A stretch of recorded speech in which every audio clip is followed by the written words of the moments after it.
muchísimas gracias a todas, a todos, por haberse hecho hospitalariamente eco de esta convocatoria. Para los que vienen por primera vez, este ciclo de la Biblioteca Nacional, que tengo el honor de coordinar y programar, se llama El Verso Argentino. Sabrán que no es solo por la poesía que se practica en estas tierras, sino por otras habilidades que solemos tener y que resuenan en la poesía que hacemos y que leemos. Y está dedicado a rescatar voces de poetas olvidados, que se dejaron de leer, que no se leyeron lo suficiente, a rescatar también el inagotable y maravilloso trabajo de las revistas de poesía, que a lo largo del siglo XX, sobre todo, y en los primeros años de este siglo, han hecho en general los propios poetas, muchas veces amablemente confabulados con artistas visuales, con músicos, con críticos, pero básicamente es algo que se sostiene a partir del metabolismo y de los deseos de los propios y de las propias poetas de estas tierras. Y hay otro eje que tiene que ver con la actualidad, donde invitamos de tanto en tanto a discutir sobre cuestiones que tienen que ver con el ejercicio de escribir, editar, vender, enseñar y hacer circular la poesía hoy y por estos pagos. Hoy es una edición muy especial del ciclo, porque si bien esto ya ha ocurrido en otras ocasiones y con total justicia, nunca está de más volver a reparar simbólicamente lo que la dictadura cívico-militar de este país le hizo a la población argentina y muy en particular a una cantidad de personas que simbólicamente también hemos sintetizado en 30.000, pero que sabemos que eso significa algo mucho más amplio y mucho más profundo y mucho más complejo. Miguel Ángel Bustos fue un poeta, un periodista, un artista visual, un crítico y un militante político en épocas en que eso significaba exponer la propia vida. Y tal vez hoy estaría aquí con nosotros, y precisamente hoy, y por eso el motivo de hacer hoy este homenaje, Miguel Ángel Bustos hubiese cumplido 90 años. La miseria, la crueldad, la ignominia de la dictadura cívico-militar no lo quiso así. Como ustedes saben, fue secuestrado en mayo de 1976, poco después de ocurrido el golpe de Estado, y unas semanas después, en un enfrentamiento fraguado junto a otros militantes, fue asesinado en lo que se conoce como la masacre de Sarandí. La obra de Miguel Ángel Bustos es de una riqueza, de una complejidad, de una singularidad para la época en que esa obra se gestó, bastante notable, porque en ese momento otros poetas, otros y otras intelectuales del momento habían fusionado el carácter de su obra con la urgencia de la militancia que ellos y ellas también llevaban adelante. En el caso de Bustos, sería una pregunta que puedo dejar abierta al resto de la mesa, sobre todo a Emiliano y a Reinaldo, que están aquí acompañándonos, si hay una ligazón entre el compromiso, como se llamaba en ese momento, de su militancia y el profundo compromiso estético y existencial que implica su propia obra. Una obra evidentemente heredera del surrealismo, pero también de la cultura aborigen, de los pueblos llamados originarios de nuestra América. Y una obra que se concentra en 5 libros, 4 murales, fragmentos fantásticos, visiones de los hijos del mal y el Himalaya de los pájaros. Este último, Visiones de los hijos del mal, fue luego el título que Emiliano Bustos, aquí presente, hijo de Miguel Ángel y de Iris Alba, le dio a la recopilación de su obra poética reunida en un volumen que publicó Mario Pellegrini en la editorial Argonauta, y con ese nombre casi igual, Vision of Children of Evil, fue publicada esa obra, en realidad reuniendo dos libros, ¿no? Visiones de los hijos del mal y fragmentos fantásticos en lengua inglesa. Están aquí para hablar de Miguel Ángel Bustos, de su obra poética, de su compromiso y de su obra como artista visual. El hijo de Miguel Ángel y de Iris Alba, Emiliano Bustos. Emiliano es también poeta y dibujante como su padre. Nació aquí en 1972, publicó 6 libros, entre ellos Chita, de 2007, Gotas de Crítica Común, 2011, y Poemas Hijos de Rosaura, 2016. Expuso dibujos en el Centro Cultural Borges y en la Alianza Francesa de Barranquilla. Participó en los libros colectivos Guardianes de Piatoc, en 2020, publicado por esta misma biblioteca en homenaje al queridísimo Alberto Spumber, y Una imagen para decirlo, 2022. Ilustró la antología Interestelaria, Ediciones en Danza, 2022, compilada por Julián Axat, y Ontanar, 2022, un libro de poemas de otro de los aquí presentes, Reinaldo Jiménez. Reinaldo, queridísimo amigo, talentoso poeta, editor, traductor, nació en Lima en 1959, pero vive aquí entre nosotros desde 1963.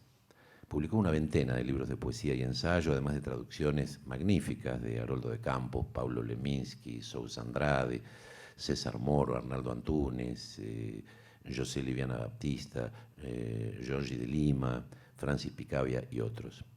Han aparecido de esa frondosa obra poética ya publicada, un proyecto, dentro de un proyecto de una obra reunida, los 2 primeros volúmenes bajo los títulos Ganga 1 y 2. Tiene además varias publicaciones de poesía sonora o en interacción con músicos y no músicos. Por ahí creo que tenemos una cierta complicidad en esos negocios. Coordina talleres de poesía y cursos de duración variable, los últimos han sido sobre Lezama Lima y Paulo Leminski precisamente. Editó varias antologías y compilaciones, entre ellas yo creo que por allí lo conocí a Reinaldo como compilador de El Libro de los Sonidos, 37 poetas del Perú, que publicó el querido Víctor Redondo en Último Reino, al menos en su primera edición. Papeles insumisos de Néstor Perlonger, un libro una recopilación que hizo en colaboración con Adrián Cangi. Y El ignaro triunfo de la razón, recopilación de textos del peruano Gastón Fernández Carrera. Y además ha creado y dirigido entre 1995 y 2008 el proyecto de revista y de editorial, revista libro, Tsetse, una mosca bastante inquieta, traviesa y hospitalaria. Y para presentar a Eduardo Estupía, que está aquí a mí, no tal vez casualmente más próximo a mí, tengo que hablar casi como de otra mitad de mí mismo. Una amistad y una admiración muy profunda me unen al querido y talentoso Eduardo, nacido por estos barrios también en 1951. Todos saben seguramente que es un gran artista visual, expone aquí y en el exterior en muestras grupales e individuales desde 1973, o sea, era prácticamente un niño en esa época. Se desempeña como docente, curador y jurado en premios y certámenes nacionales.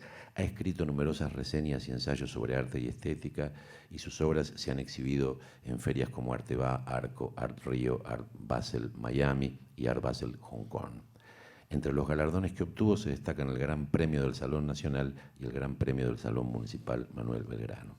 Entre los baldones de su obra deberíamos incluir 2 libros hechos en colaboración conmigo, él por suerte haciéndose cargo de los dibujos maravillosos y yo de los versitos.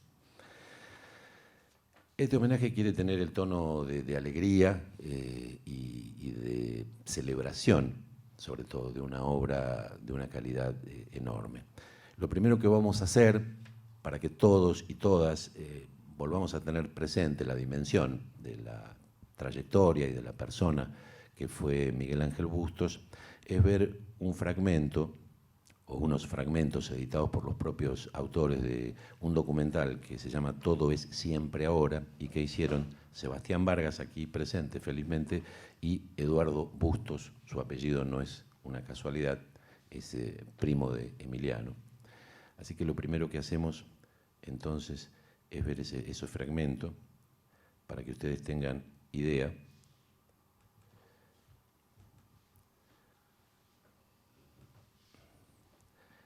Y cuando terminamos vamos a conversar con Emiliano no solo sobre su padre, también vamos a hablar de Iris Alba, compañera de Miguel Ángel y víctima indirecta de, digamos, la masacre provocada por la dictadura en la persona de Miguel Ángel, porque su vida nunca fue igual, por supuesto, y también seguramente terminó mucho antes de lo que debería. Gran diseñadora y artista visual, pero después vamos a hablar de ella. Ahora los invito a compartir el video preparado por Sebastián Vargas y Eduardo Bustos.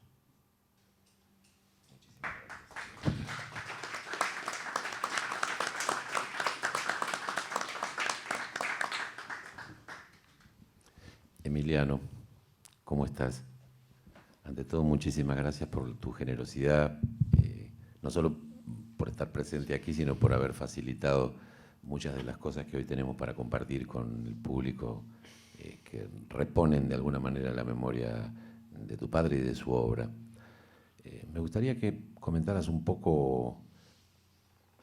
Es muy difícil separar la obra de tu padre del final trágico e injusto de tu padre, ¿no? En la consideración que vos puedas tener de él. Pero ¿cómo tramitas, cómo llevaste adelante esa experiencia de ser el hijo de un asesinado por la dictadura, cuyos restos además tardaron años en recuperarse, y tomar contacto con la obra de tu padre? ¿Cuánto tiene que ver el poeta y el dibujante que vos sos, toda esta historia de tu padre? Bueno, buenas noches. Bueno, pasa la janca desde el principio, no sé cómo. Es difícil de historiar, pero bueno, primero fue la relación con los libros como objetos que no entendía del todo porque era muy chico, pero estaban las bibliotecas y sus papeles y sus poemas y sus dibujos. Y estaba mi madre fundamentalmente, que es la que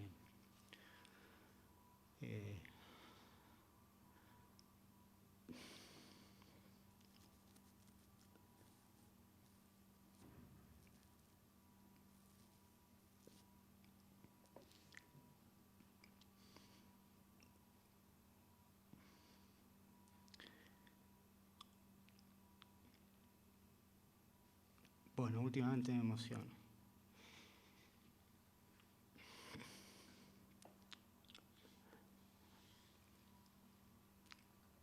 En un principio fue ella.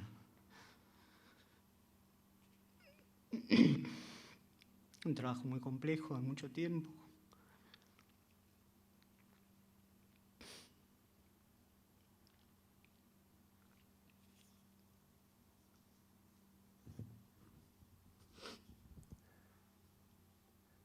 ¿Preferís que pasemos a otra cosa y después retomamos con vos, Emiliano, como quieras?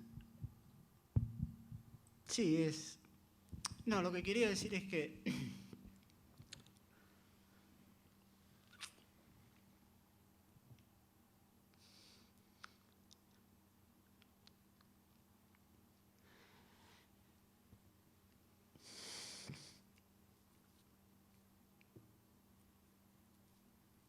no, lo que pasa es que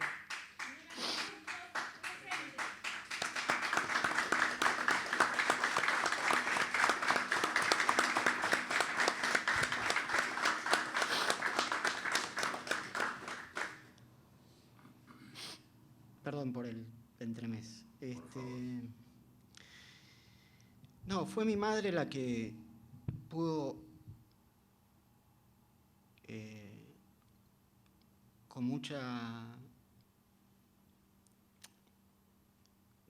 con mucho dolor, en años muy difíciles, esos años, parafraseando alguna película, creo, esos años que vimos en peligro,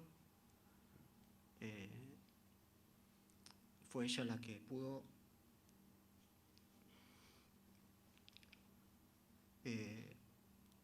como pudo, porque le costó la salud emocional, física. Pero fue organizando sus papeles y el trabajo de mi padre a una costa de, sabiendo que iba perdiendo que había perdido su trabajo, que lo había perdido él y que de alguna manera se había roto la familia, ¿no? Entonces, y eso también empezando a comprender de a poco la dimensión de la tragedia colectiva, cuando pudo contactarse cuando se lo permitió la salud, con los organismos de derechos humanos y con los demás familiares. Luego, después de su fallecimiento, mi madre falleció en 1993, a partir de ahí yo fui tomando de a poco asumiendo de a poco el trabajo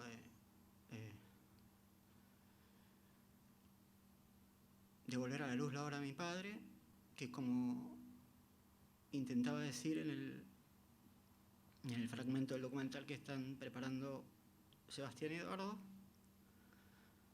es una tarea eminentemente colectiva, no es algo que uno haga en soledad.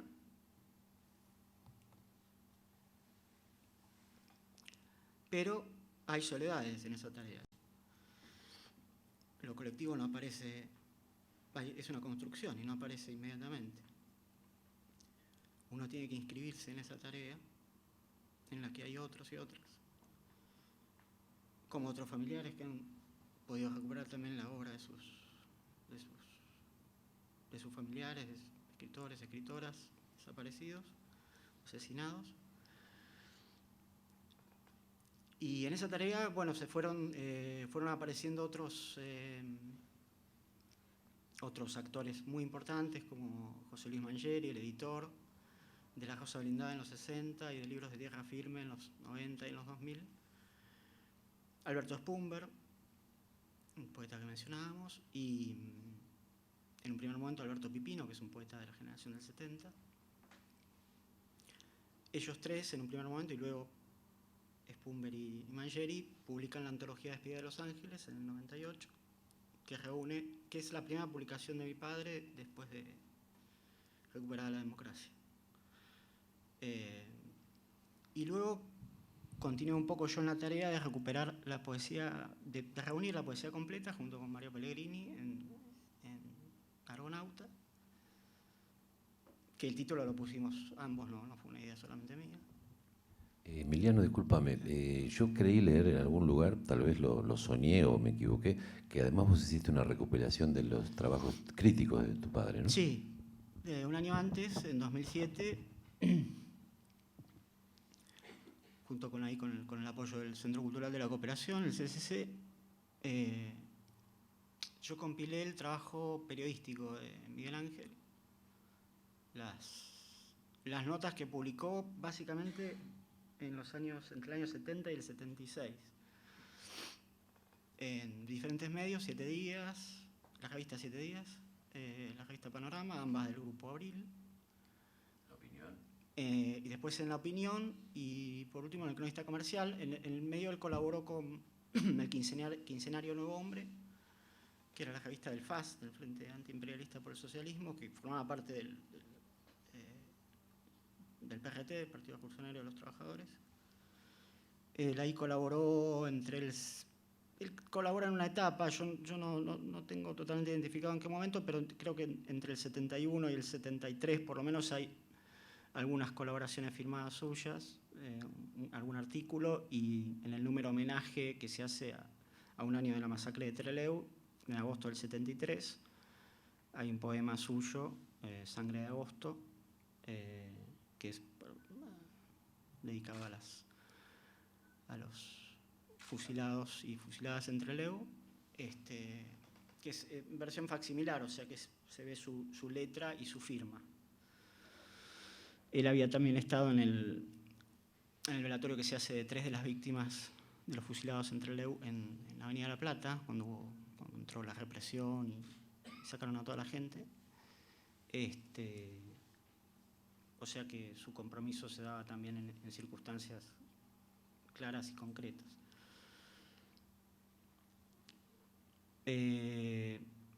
Ese libro también compila otros textos en prosa,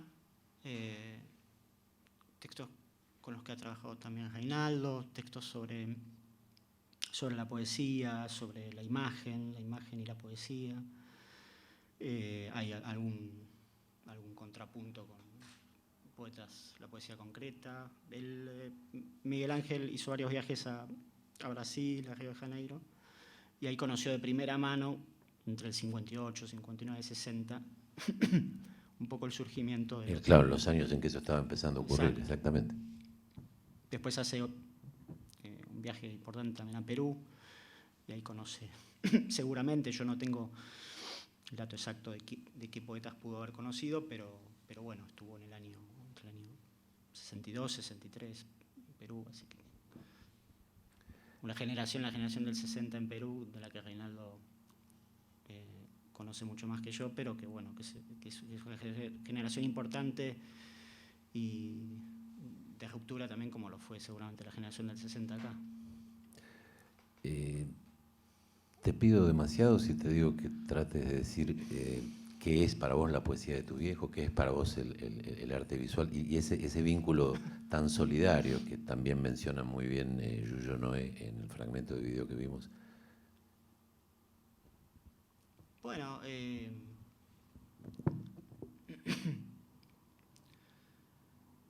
no sé si lo podría resumir, pero es mi padre, es un gran poeta, es un artista visual, un artista completo, además comprometido con su generación y con su tiempo,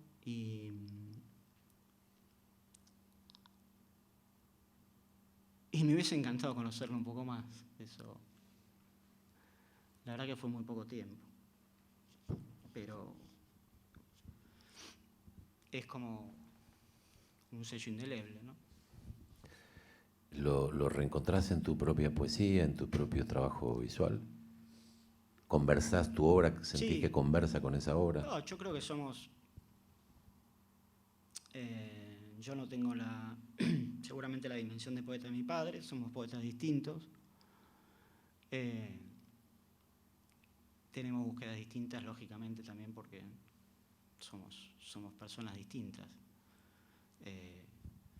Hay toda una línea de tu poesía que a mí me interesa particularmente, que es donde vos usás la poesía casi como un género, como una prolongación del ensayo, o de alguna manera tu poesía asimila algunos de los gestos, de las intenciones del ensayo, ¿no? Son poemas que discuten permanentemente, que polemizan de una manera explícita, ¿no? Esa zona te aleja, digamos, claramente de lo que hacía tu padre. Mi viejo no hacía eso con la poesía.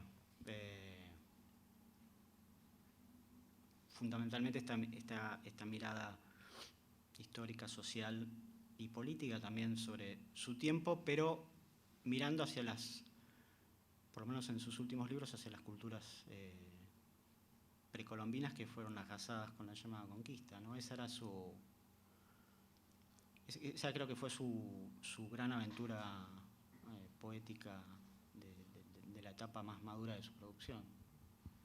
Sobre todo el Himalaya, digamos, ¿no? El Himalaya, pero yo creo que arranca en Fragmentos. Fragmentos es mi libro preferido, pero creo que arranca en Fragmentos, se va profundizando en Visión de los Hijos del Mal, y sí, tiene como el éxtasis de esa mirada, está en el Himalaya, el amor de los pájaros. Mencionamos a tu madre, me gustaría, y era lo que habíamos convenido, aprovechar para que este también sea un homenaje a su memoria. Hay una serie de imágenes que quería compartir. Espero encontrar la carpetita donde están. Acá están. Para los que no sepan, Iris Alba fue una artista visual con un trabajo destacadísimo, sobre todo en la editorial sudamericana. ¿Tus padres se conocieron por el trabajo de tu madre en la editorial? Sí, yo siempre me contaba mi madre que se habían conocido a través de una amiga en común, que no, la verdad que no no recuerdo el nombre, tampoco recuerdo si me dijo quién era, porque a veces mi vieja tenía algunas cosas que se reservaba para ella. Pero sí, en el año, a partir de la publicación de Visión de los Hijos del Mal, o sea que debió ser después del año 67.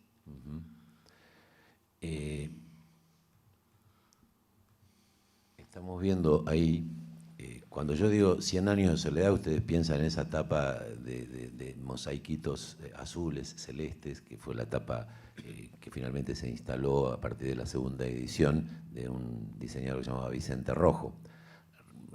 Esa era la idea original, pero la tapa de este buen hombre se demoraba, entonces le piden a Iris que haga otra tapa, y es esta hermosísima tapa, que hoy es casi un objeto de culto, porque esa edición se agotó muy rápido. Esta es la edición 50 aniversario, que es un diseño de Pombo, creo que es el diseñador, que lo que hace, porque en realidad la tapa original, de 100 años de soledad es el galeón, el fondo selvático atrás, medio azulado, y las 3 flores amarillas anaranjadas abajo. Están abajo, entonces, ¿verdad? Lo que hace el diseñador es multiplicar los pétalos y las flores en toda la tapa. En la solapa de esta edición está la tapa original, y en esta edición del 50 aniversario se cuenta la historia de la tapa original, porque en otras ediciones no estaba eso presente y no estaba, digamos, visibilizada la historia verdadera de esa tapa original de 100 años de soledad. Además de eso, bueno, hizo tapas como la de libros de Mujica Lainez, Antonio Escármeta, nada menos que la tapa icónica de Megafono a la guerra, uno de los grandes libros de Leopoldo Marechal, que tiene un prólogo hermoso no sé si es a Visión de los Hijos del Mal o a Fragmentos Fantásticos. Visión de los Hijos del Mal. Es muy conmovedor y muy perspicaz, además, de Marechal ahí. Bueno, escrito sobre un cuerpo, un libro de Sardú, y también con tapa de... y hay... perdónenme la desprolijidad, porque hay además un video que me pasó Emiliano, fantástico. No sé si sabes algo sobre la historia de esto o simplemente tenés el material. Es un documental sobre el tango argentino. Sí, es una película del director argentino Simón Feldman, que es de porque Feldman forma parte de la generación de lo que se llama nuevo cine argentino. Tal vez el primer nuevo cine argentino, porque después hubo varios nuevos cines argentinos. Pero, cada tanto vuelve a haber un nuevo cine argentino. Mi madre estuvo en pareja con Simón Feldman, y esta película creo que es del 69, ellos habían estado en pareja antes, y mi madre hizo algunas de las ilustraciones de la introducción de la película.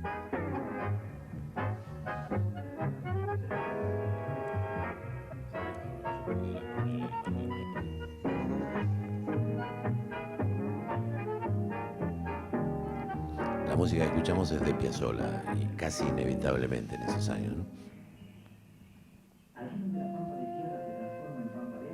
El tango argentino nació en Buenos Aires, pero Buenos Aires nació antes.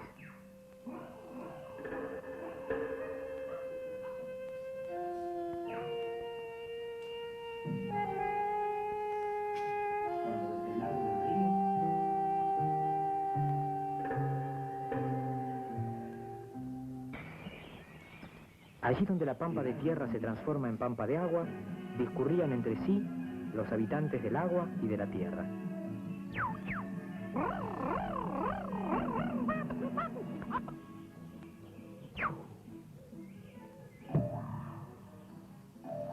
Cuando desde el lado del río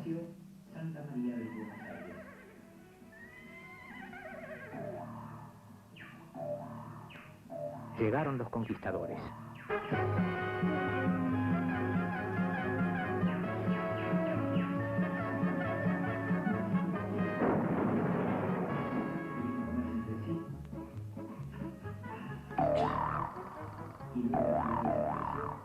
Y nació Santa María de los Buenos Aires.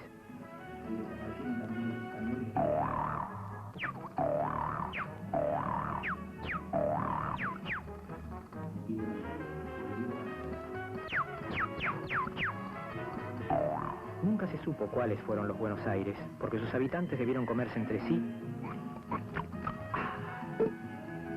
y luego la ciudad desapareció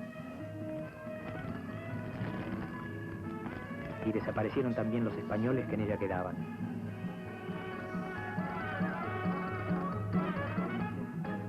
Y Buenos Aires volvió a nacer.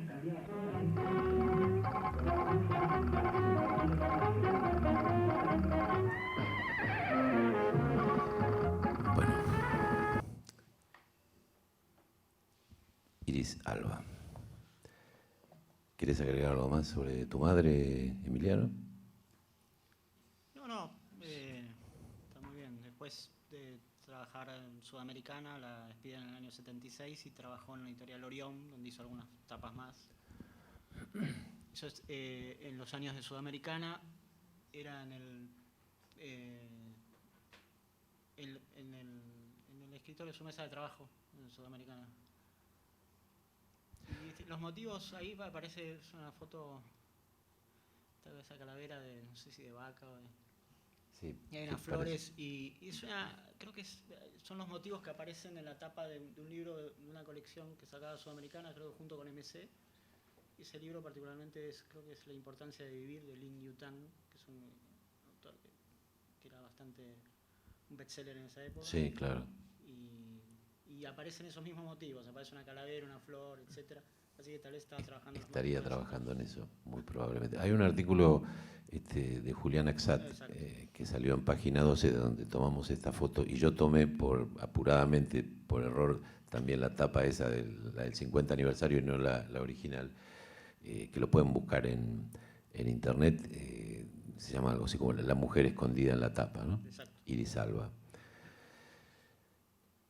Bueno, vamos a darle paso, salvo que quieras agregar algo más ahora, a Reinaldo. No, gracias a vos, Emiliano. En cualquier momento retomamos la charla. Reinaldo, para que se explaye, él nos va a proponer un collage a partir de citas citas críticas.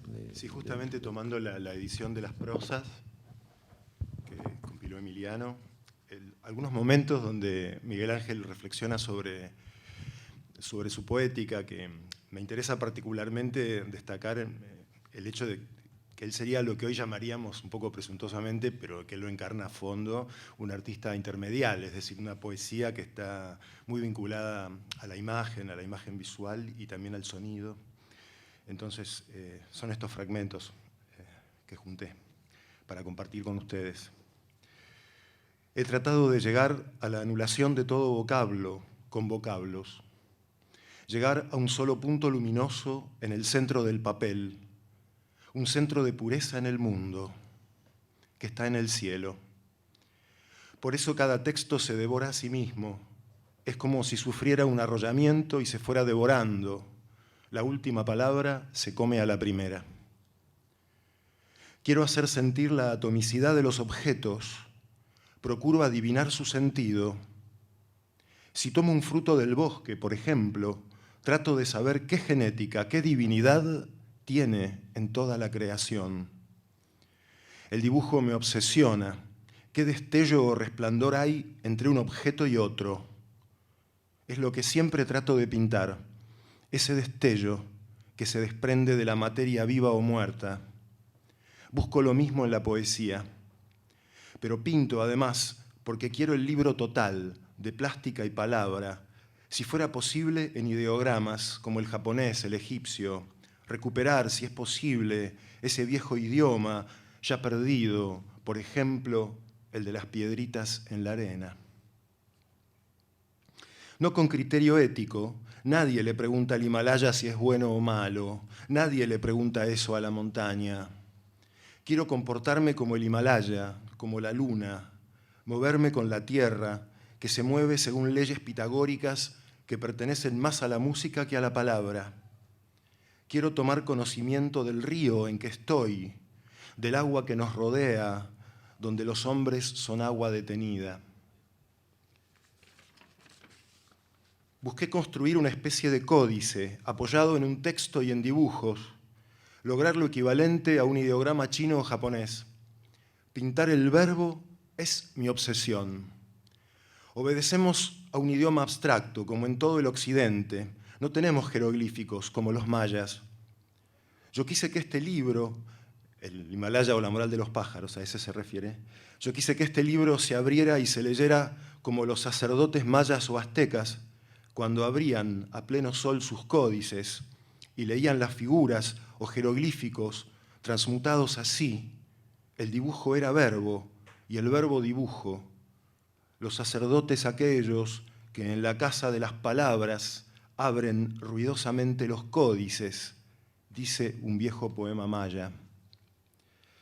Antes de la invasión crudelísima de los españoles, los indígenas tenían una visión inocente del verbo hablado.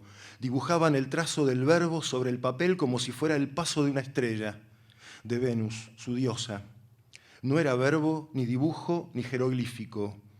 Era la transmutación de todos los elementos. Era una huella cósmica en movimiento. Este libro es como un puente de paso desde mis libros anteriores, meramente occidentales o figurativos, a otra cosa. He tratado de amalgamar el viaje de un individuo o de un ser sin yo, anónimo. Creo y quiero que el poeta tiene que ser absolutamente anónimo. Cuanto más anónimo es más voz, más palabra, más verbo, con los dibujos, para que la suma de ambos se acercara a lo que es un sello o signo azteca o maya. Traté de que las palabras tuvieran volumen, aristas, cuerpo, rapidez, que el dibujo juegue con el verbo consigo, y que todo sea un texto en movimiento. Es un viaje desesperado, o ingenuo, o infantil. Tratar de ver lo que vieron los indígenas cuando América Latina aún no estaba violada. Un texto en movimiento, que se lea y siempre se transmute, cambie, se convierta en flor, en herida, en caballo al galope, en montaña, en sol, y que tenga ese poder de encantamiento de los tamboriles indígenas. La velocidad de los golpes en el parche modifica el cuerpo a nivel vibratorio y muy profundo e ignorado todavía. Quise buscar el tema más simple para un poema, el viaje hacia algo, hacia el Himalaya, aunque nunca aparezca ni el personaje o los 3 millones de personajes, porque no hay yo, suba un solo milímetro por él. Eso no importa, lo que importa es que se está desplazando. Moral, aquí, significa forma de llegar a un fin, ahorrando espacios. Los pájaros, hay cantos de los pájaros, hay cantos de los pájaros en el libro. Quise que cada canto fuera un crescendo, un desplazamiento mayor hacia el Himalaya. Elegí los pájaros porque el motivo de su vuelo es la alegría y su sentido indescifrable. Vuelan porque son ajenos al hombre, son víctimas del hombre y quieren huir de una tierra que está muy en sombras. Estoy en un perpetuo temor de esta civilización. Temo las casas sin color. Todo se ha convertido en un envilecimiento paulatino. Sé que nos están envileciendo. A los millones de indios que aún hay en el continente, nunca se les devolverá la piel. Me acuerdo siempre de un indio en Cusco, con una tira de piel o cuero llevando a la espalda un madero, cargado como una bestia. Nunca sentí un dolor tan monstruoso, sentir que yo era del color de los conquistadores.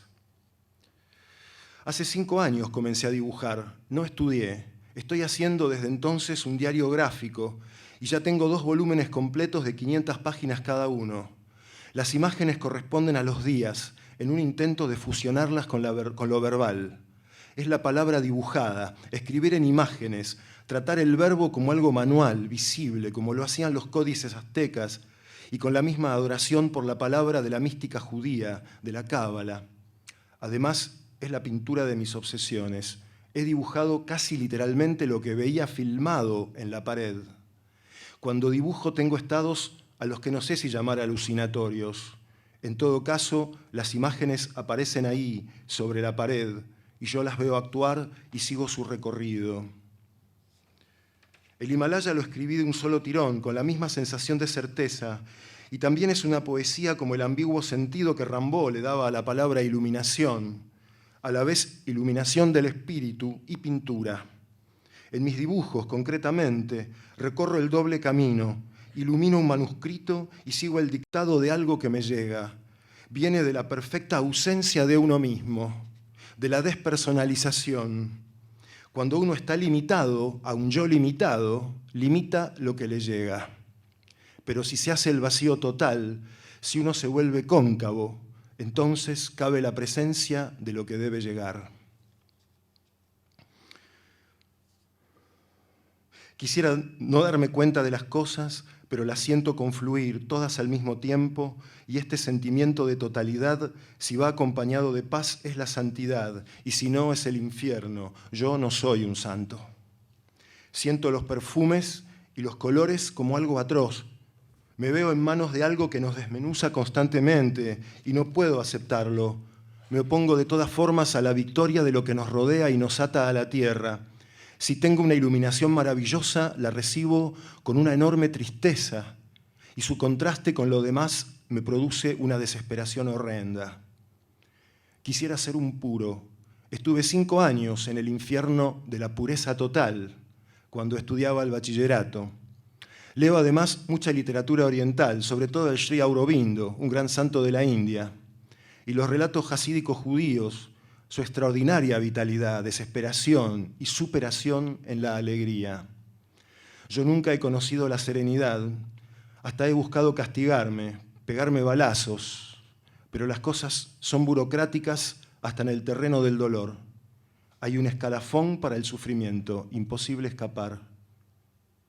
Creo que el tipo de poesía que hay hoy en la Argentina es una poesía de poetas, de individualidades. Creo que falta poesía en la vida argentina. Quiero decir que somos el único país desligado, gráficamente, del resto de Latinoamérica. Creo que hay una corriente que es válido recuperar, una corriente indoamericana que viene haciéndose ver en varios poetas a partir de México, a través de toda Latinoamérica. Esa es la corriente que habría que recuperar, convertir la poesía del continente en una poesía nacionalista, en una poesía india, en una poesía de arraigo, en una poesía para tratar de dar un antepasado. Yo entiendo por nacionalismo el apoyo a ciertos continentes, que son actualmente los más revolucionarios. Yo adopto una posición antieuropea total. Para mí Europa es la causante de estar enamorados de un museo, que es muy lindo para visitar y nada más. Pero quiero aclarar que nacionalismo es estar de parte de un mundo, como es Asia, África y Latinoamérica, y pelear por ese mundo. A ese nacionalismo me estoy refiriendo. No hablo de poesía argentina, yo hablo de poesía asiática o africana o latinoamericana. Ese es el nacionalismo que yo entiendo. Los poemas se hacen en una forma secreta, oculta y escribiendo para nadie. Es cuando todos escriben a través del poeta, cuando verdaderamente el poeta es poeta. Creo que verdaderamente todo el pueblo escribe a través del poeta. Si con el correr del tiempo, a través de eso, se identifica una obra nacional o internacional o universal o cósmica, es una cuestión de coincidencia entre el lenguaje de ese poeta determinado y la época en que le tocó vivir. Creo que concretamente la militancia tiene que ser activa y concreta, palpable.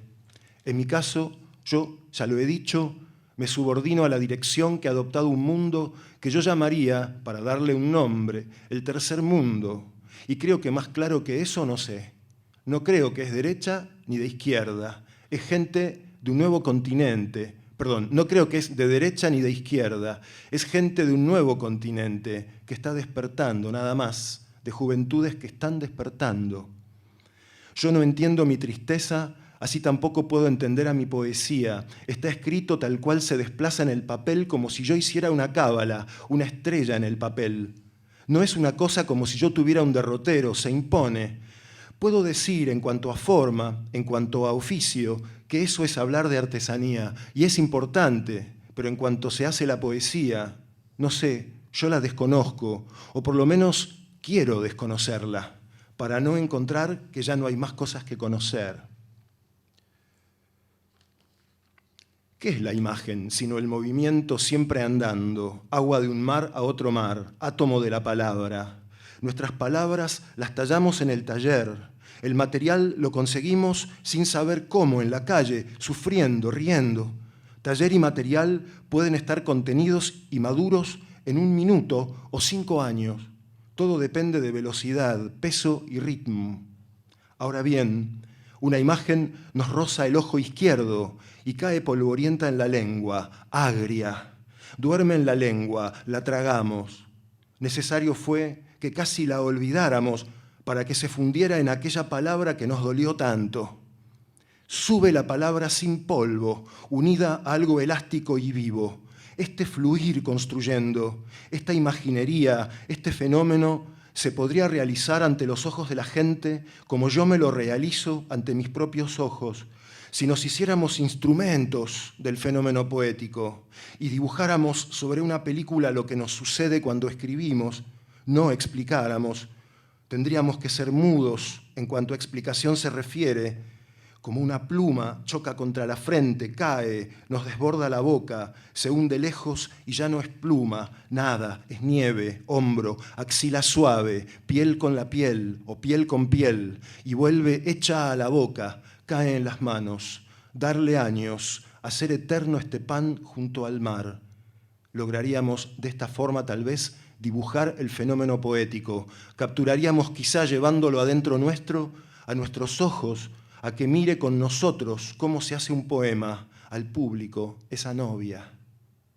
Tenemos que saber que imaginar, para que lo imaginen simultáneamente con nosotros, no es desarrollar ni operar. El agua, cuando se hace ola, no habla ni explica nada, salta. Y el mar tal vez nos está demostrando cosas y nosotros lo comprendemos. Así tiene que ser dado este film poema.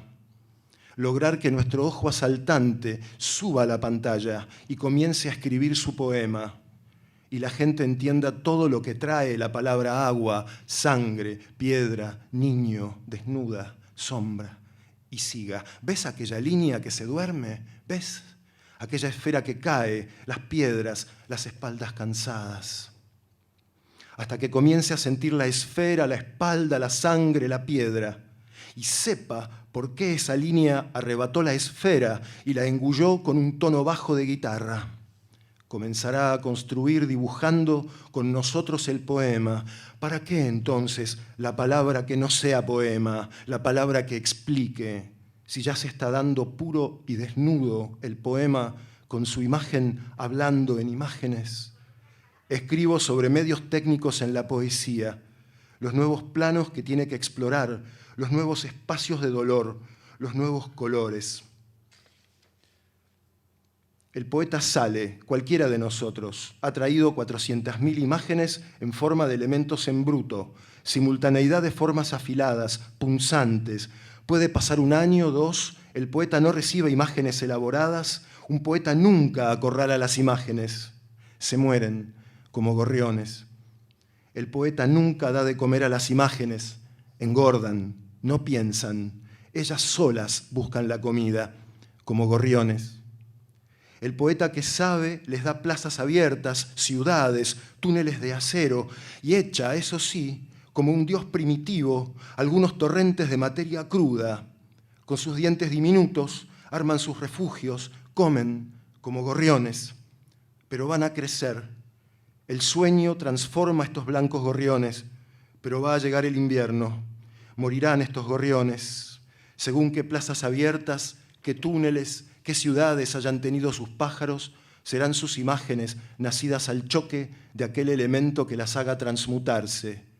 Ya no pájaros, sino imágenes durísimas de la vida. Tenemos ante los ojos la simultaneidad de la imagen, se produce el ritmo de hierro del momento de escribir, o sea que ya está casi escrito el poema en un trabajo de días o meses. Se va abriendo, aflorando lo que fue masa, lo que fue miga, se sienten roces. El poeta es perfectamente consciente. Para eso estuvo largo tiempo en la inconsciencia de la elaboración. Ya no son simultáneas las imágenes, sino sincronizadas y reguladas por lo que yo creo que es un estado de alucinación consciente. La alucinación es nuestro taller. Esto no es irracional, es darle nombre al ojo rápido del poeta. el ojo veloz que nos da imágenes. La alucinación la tenemos siempre, un método. Captamos la inversión de ciertas imágenes, su modo de comportarse en un charco. Si hay un grito que abulta en una pelea, lo distorsionamos, tragamos el grito, lo cubrimos de luces. Ya no es un grito, es cualquier cosa, una espalda, una sonrisa que se despide. Nosotros, que nos amamos, nuestro ojo alucinado, potente de velocidad, es él que abultó el grito, lo llenó de manos. Nuestro ojo se alucina con lo simultáneo de la imagen. Y esa misma alucinación selecciona con pensamiento propio. Nuestra lógica es la alucinación, no la alucinación del sueño, no la alucinación libre, la alucinación que piensa, esa alucinación, la alucinación del cielo futuro, la simultaneidad, ese cosmos, la simultaneidad sobre los ojos. Los poemas son momentos en que la alucinación razona con la simultaneidad en bruto. Domingo 26 de octubre de 1969. Hoy, a las 0:30 horas, murió Atail Michi. Murió en mis manos, dulce y trágico como fue toda su vida. Con Iris permanezco para siempre en su mirada. Lo enterramos frente al cementerio de Flores, con su pelotita de ping-pong que llené de arroz. Atail, mi gatito, un hermano, mi rostro oculto que mueve la eternidad, gracias por tu enseñanza inocente. Iris y yo nada sabíamos. Tu revelación es principio y transmutación. Quiera tu milagro hacérmela visible, palpable. El destino, después de morir, de todo gran poeta, es sueño atroz y expiatorio. Peregrinos del infierno se encarnan en un gato y en el círculo exacto y aparentemente mudo han de franquear la muralla y ser poema en movimiento.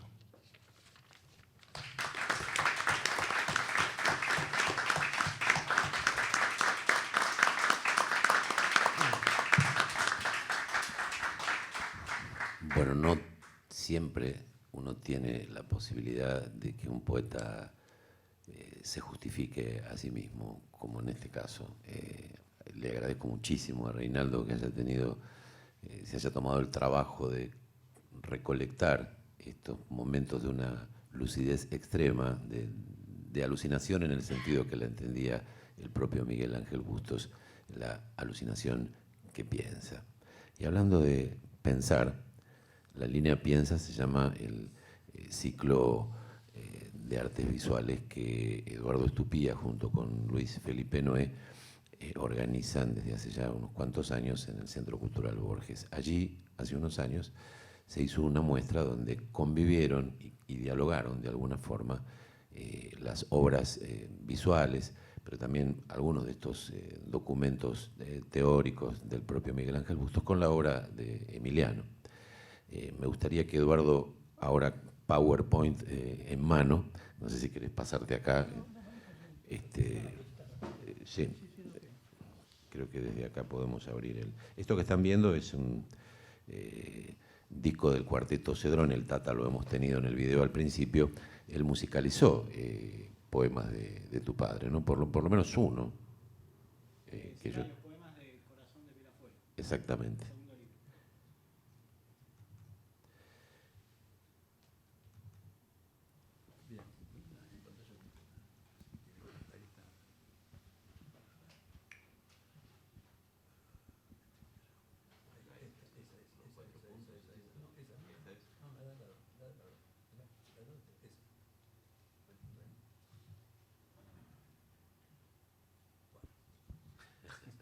Es más complicado de lo que pensábamos.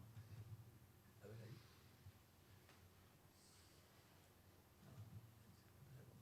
No, acá. No sé, digo acá, porque no se me vuelve la para atrás. Bueno. Queríamos ponerlo en pantalla completa, pero es más complicado de lo que parece. Empecemos por esa. Hola, buenas noches. Gracias por venir y muchas gracias a Guillermo por la invitación. Gracias, Reinaldo. Gracias, Emiliano. Efectivamente, no me acuerdo cuándo ya, hace como 6, 7 años probablemente, no me acuerdo. 2013. Hicimos en la Línea Piensa, tuvimos la gran oportunidad de hacer en la Línea Piensa una muestra de Miguel Ángel Bustos con Emiliano Bustos. Fue la única vez, y por supuesto es completamente excepcional, no solo ese hecho, sino el hecho de que, yo creo que debe ser algo bastante único, el hecho de que convivan analógicamente padre e hijo en poéticas escritas y visuales, ¿no? Para mí es inédito y creo que es bastante singular. Yo no conozco otro caso local y no sé si habrá algún otro caso fuera de estas fronteras, pero puede ser que sí. Ahora, me parece bastante excepcional. Lo era para nosotros en La Niña Piensa, era muy excepcional, no solo por el hecho mismo, sino por la excepcionalidad de la obra gráfica y escritorial de ambos, ¿no?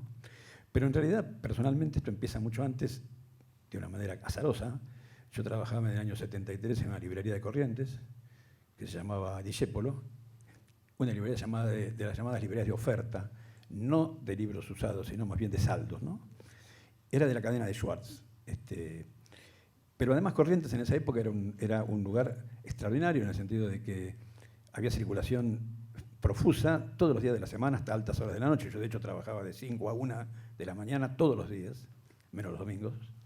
Pero con esto quiero decir que pasaba mucha gente por la librería y mucha gente notable y notoria del campo digamos, del campo intelectual, para llamarlo rápidamente de una manera. Y entonces, a la librería de Discépolo venía Miguel Ángel Bustos, con Emiliano, de la manito. Yo trabajaba ahí, digamos, ¿no? Y no sé por qué iría Miguel Ángel Bustos, dado que era una librería de oferta, ¿no? Es decir, y pensándolo después, me imagino que vendría porque habría alguien de los libreros que sería amigo de él. Porque también en esa época los libreros eran escritores, muchos de ellos, como Luis Guzmán, por ejemplo, Arturo Carrera, que trabajó en la librería de Discépolo también, y muchos otros, ¿no?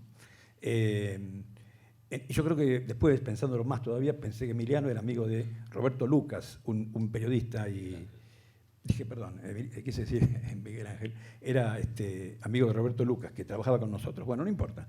Entonces, de repente, para mí fue como una especie de cierre de un extraño paréntesis que quién sabe quién habría abierto, el hecho de que apareciera Emiliano grande, ya, con la obra de Miguel Ángel y con obra de él. Bien. En esa misma librería, y viene al caso por algo que se dijo antes, y esto es una nota de color, como se suele decir, en esa misma librería, mucho después, una señora vino a devolver el ejemplar de Cien años de soledad, el original, el que tenía los cuadraditos con el título, porque la E estaba al revés. Bueno, ahora bien, entonces,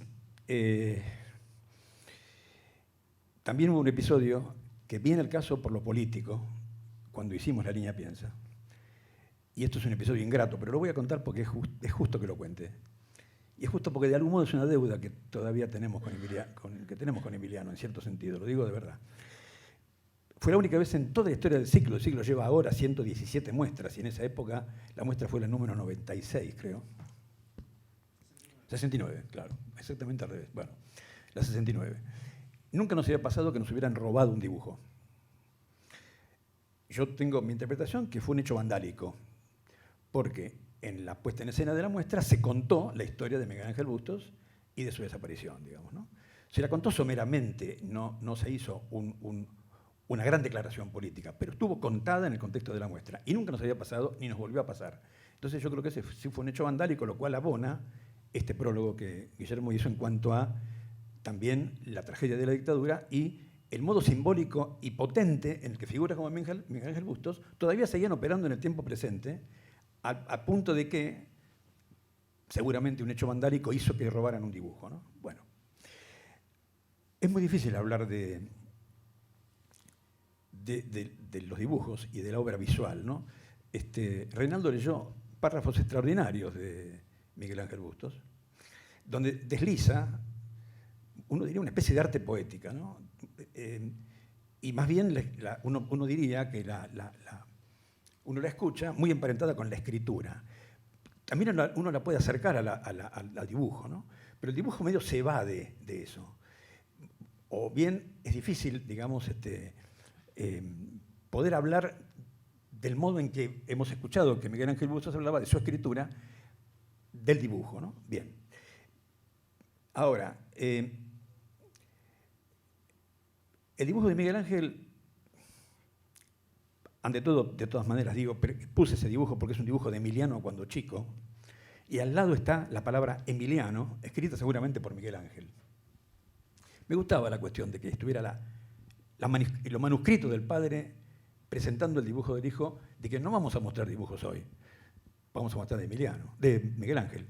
Entonces el siguiente es un dibujo de Miguel Ángel a la derecha y de Emiliano a la izquierda, porque a su vez hay una enorme diferencia entre el modo de dibujar de uno y otro.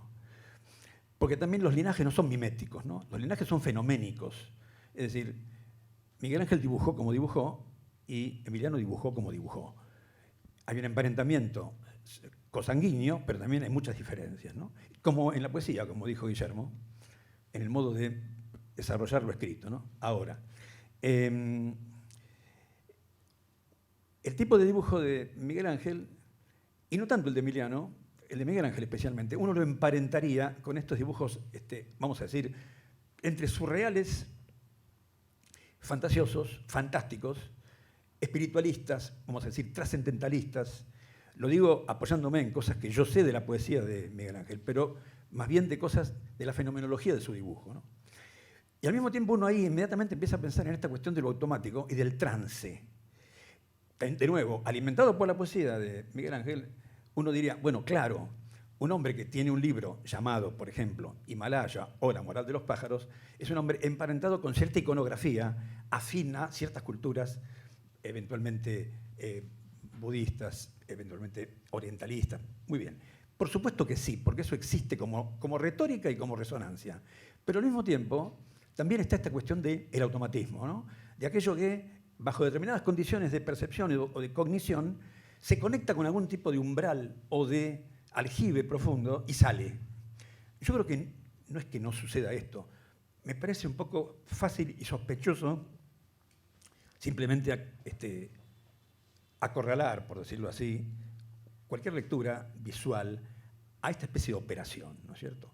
Yo más bien creo lo siguiente, yo creo que hay un modo de conciencia que es peculiar, pero es un modo de conciencia, no de trance, sin desmerecer los estadios del trance. Pero yo creo que, en mi experiencia y en muchas otras, a veces el automatismo se parece a la disolución del signo más que a la conformación del signo, ¿no? Y Miguel Ángel Bustos es un hombre cuyos dibujos son fanáticamente significativos, aunque uno no sepa qué significan. Porque no se trata de eso, evidentemente, ¿no? Yo siempre pienso que a un dibujante que dibuja cosas raras, vamos a decirlo entre nosotros, se le puede preguntar, ¿no? O se le pregunta, ¿pero qué es esto? Esto que se parece a esto, ¿no? Está esa cosa, esa vocación de nominar, ¿no? Esa necesidad de que lo que no se puede nombrar, se nombre. Lo que no se ocupa de nombrar el dibujante, alguien lo va a nombrar. Es difícil que a un poeta le digan, che, pero ¿por qué pusiste esto en este poema? ¿No? Es decir, la poesía tiene esa especie de autonomía de lo escrito, ¿no? Que se instala por sí mismo. Lo visual, que parece tan espontáneo y tan instalado, inmediatamente está implicando que alguien pregunte, ¿pero qué hiciste? ¿Qué dibujaste acá? Bueno, ahora bien, entonces, todos los dibujos de Miguel Ángel son inmediatamente muy enunciativos, nítidos, diáfanos y completamente paradojales, interrogativos, misteriosos y, uno diría, herméticos, si no fuera que la palabra hermético o hermetismo está también un poco viciada de toda una cultura de lo hermético o de una filosofía de lo hermético, que probablemente Miguel Ángel practicara o en la cual quizá brevara, pero eso no importa ni alcanza ni hace falta para que nos acerquemos a sus dibujos. En una nota de Bengt Oldenburg, este crítico y artista que fue activo en Buenos Aires entre los 70 y los 80, en la revista Análisis de la década del 70, es un pequeño reportaje y una nota de Oldenburg. Dice Miguel Ángel, dibujo porque quiero conservar una libertad que no se alcanza mediante la palabra. Dice Bengt, dice Miguel Ángel Bustos, uno de los mayores poetas argentinos.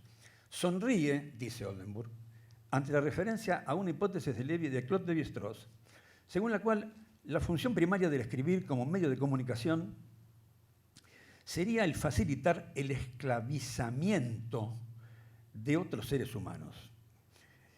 Comillas, porque dice Miguel Ángel. Es cierto, Y pienso que Lévi-Strauss puede opinar en la materia, porque además de ser antropólogo, es un gran escritor. Entonces dice Oldenburg, en ese sentido de la esclavitud de la escritura, Oldenburg cita a Millot, cuando Millot, efectivamente, en un momento dado, es como que se lanza todo el escenario de los ideogramas porque siente que ha llegado a una especie de cárcel de la capacidad poética de la lengua escrita, ¿no? Y efectivamente así es, y además hay mucha literatura de Millot al respecto. Pero no podría de nuevo yo adherir a esa hipótesis para el caso de Miguel Ángel, de ninguna manera.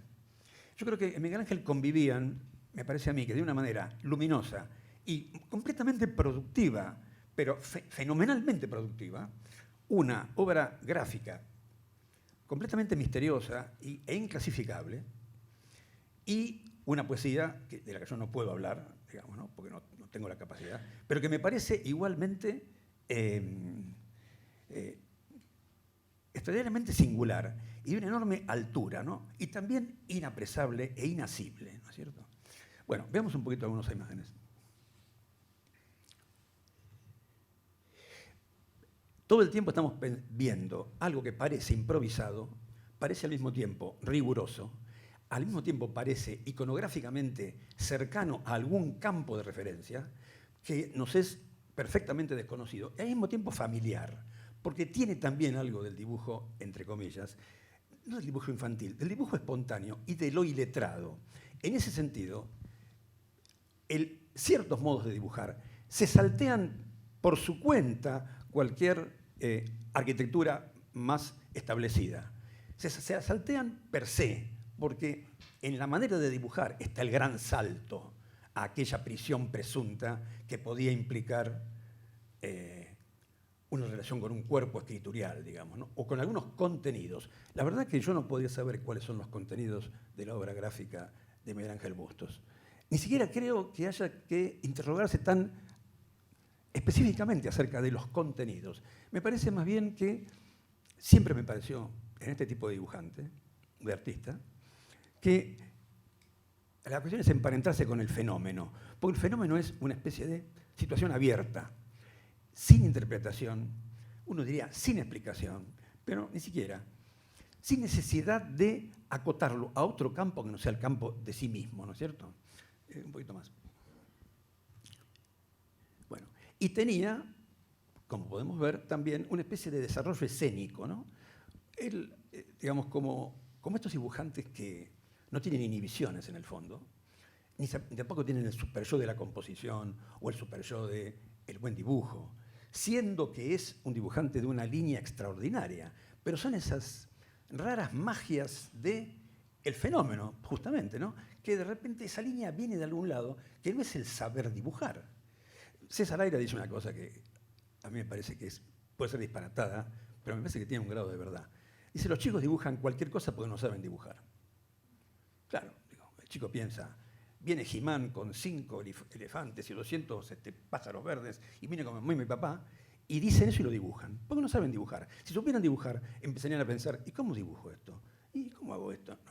No saben, entonces dibujan. Bueno, este no saber, en este caso, de repente propone una línea depuradísima, que es algo a la cual muchos quieren llegar escolásticamente, digamos, ¿no? Como en un aprendizaje. Bueno, no, esto es puro fenómeno, ¿no es cierto? Y del mismo modo, la morfología de Bustos es completamente fenoménica. Yo no podría hacer una nomenclatura de la morfología de Bustos, ni me animaría.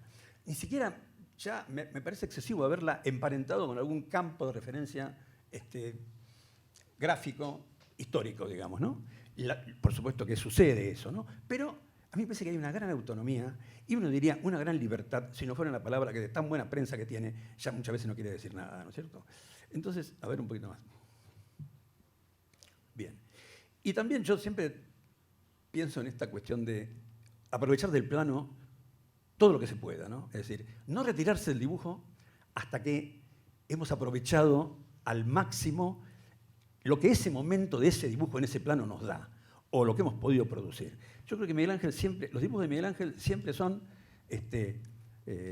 ¿cómo diríamos?, concluyentes, ¿no?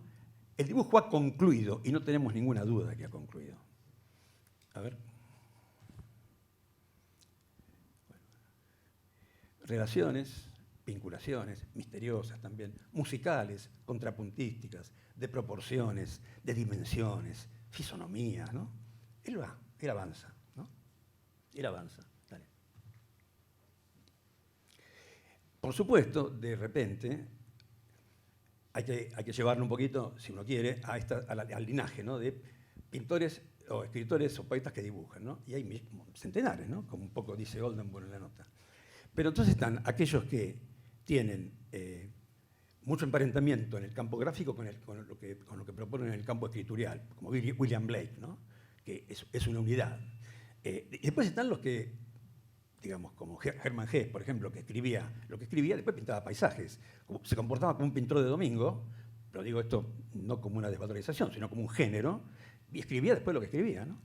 Y después, después tenemos acá ejemplos muy cercanos, Oliverio Girondo, Alejandra Pizarnik, pero por ejemplo Alejandra, de quien casualmente hace poco he visto todos sus dibujos, era justamente una dibujante, lo digo con todo respeto, de márgenes, o vamos a decir colateral.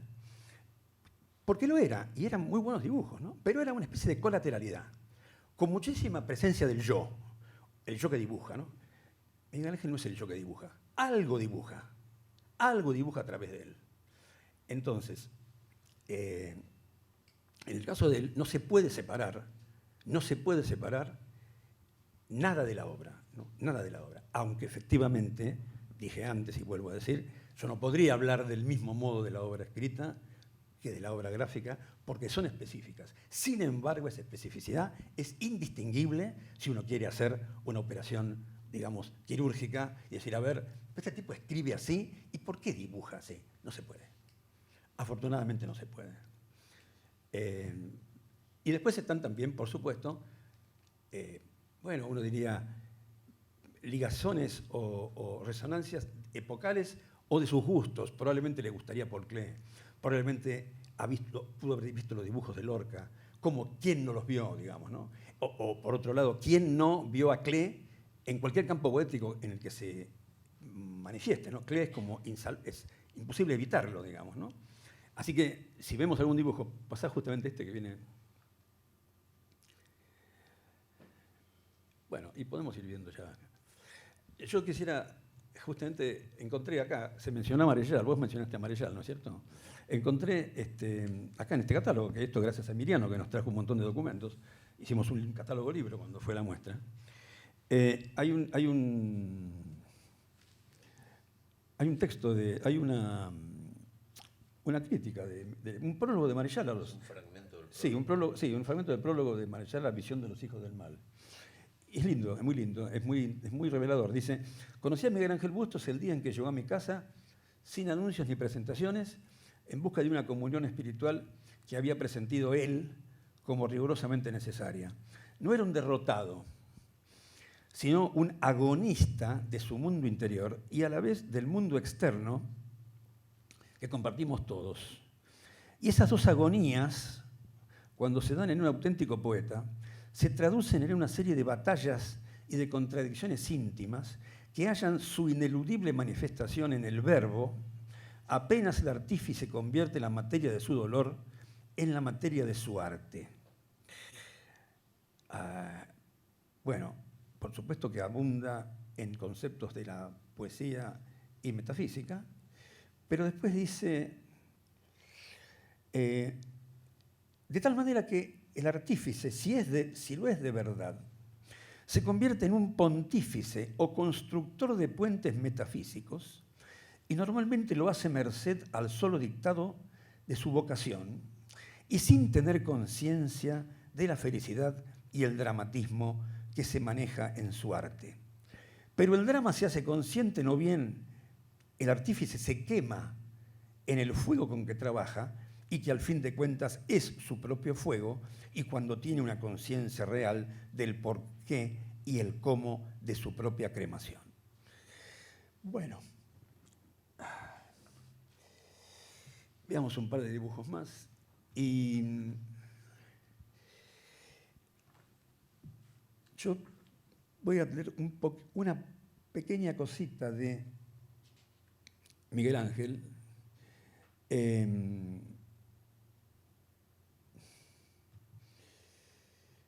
Aunque esto lo dice, no, esto lo dice Alicia Duhovne Ortiz en una entrevista que le hace en la revista La Nación y de la cual leyó Reinaldo muchos párrafos, ¿no? Pero dice esta mujer, dice: los ojos y las venas de los brazos azules, la lechosa piel de las sienes y de las muñecas son parte de un tejido aéreo, de una especie de tela de araña con la que evidentemente está entrelazado y en la que evidentemente está atrapado. La frente angosta, ligeramente deprimida y con unos gruesos surcos de campesino que parecen entrar hasta el hueso en el esfuerzo por comprender, es parte de una madeja terrestre material, léase la vida, todavía no cortada y todavía fresca en alguna que otra sonrisa. Pero el tejido celeste gana. Si uno se pone a pensar, no sabemos si están hablando de Miguel Ángel Busto, de los dibujos o de la poesía. Nada más.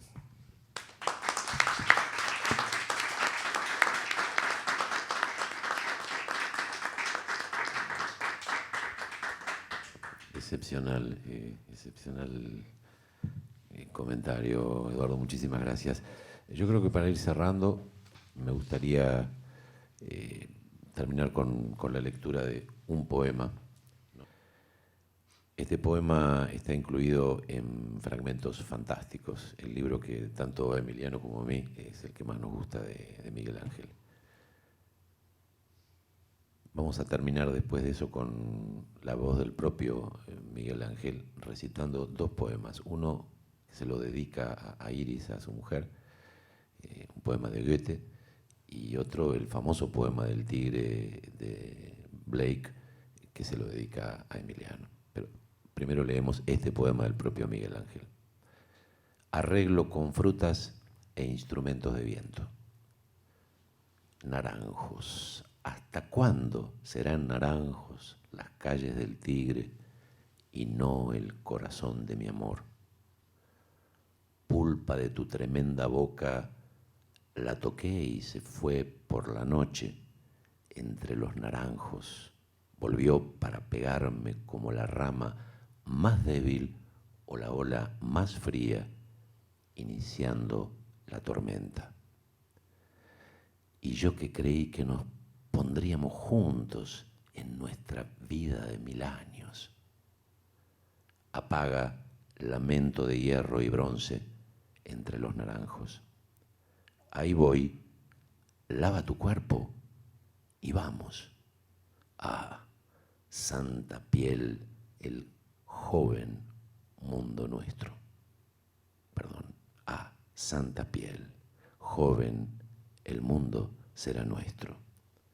Silencio con la sorda alegría, ahora duerme al fin, clarín entre los naranjos.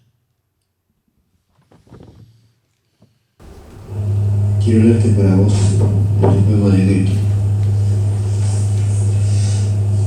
A vos que te gusta tanto el cielo. Así como en el día que te trajo a la tierra, los giros planetarios y el sol se respondían, así has ido creciendo desde tu nacimiento, según la misma ley que rigió tus comienzos. No puedes huir de ti ni cambiar tu valía. Tal desde siempre claman semillas y profetas. No hay duración ni fuerza que disuelva una forma que una vez estampada se despliega en su vida. Y a vos, Emiliano, a vos el tigre de Blake. Tigre, tigre que relumbras en las selvas de la noche. Qué mano inmortal, qué ojo forjó tu aterradora simetría. En qué abismos, en qué cielo fulguraba la llama de tus ojos. Con qué alas el sol vuela, qué mano retuvo el fuego. ¿De quién fue el hombre, quién el artesano que retorció las fibras de tu pecho? Cuando ya vibraron tus tendones, ¿de quién fueron las manos y los pies temerarios? ¿Con qué mazo y qué cadenas, qué crisión fragó tu cráneo? ¿Cuál fue el yunque, cuál el puño que aprisionó la muerte y el espanto? Y cuando las estrellas dispersaron sus afilados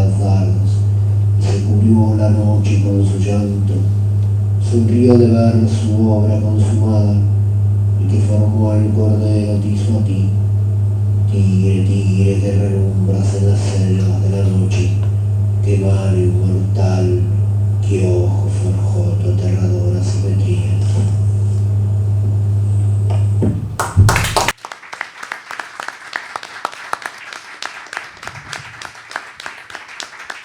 Bueno, muy probablemente estamos casi seguros de que la traducción del poema de Blake es del propio Miguel Ángel Bustos.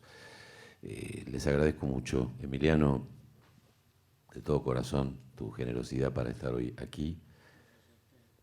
Reinaldo, Eduardo, por supuesto a todos ustedes por su amabilísima presencia y a toda la gente que hace posible este ciclo, a la gente de la biblioteca, trabajadores en cuyo equipo me honra estar formando parte. La semana que viene vamos a homenajear a un poeta y narrador, Hugo Correa Luna, fallecido hace poco, hace un par de años, a comienzos de la pandemia. Nos van a acompañar la viuda de Hugo, el poeta y crítico Daniel Ponce y la Ana Alvarado, que es una ensayista, pero sobre todo una dramaturga, creadora, una de las creadoras del teatro de objetos. Muchísimas gracias y hasta entonces.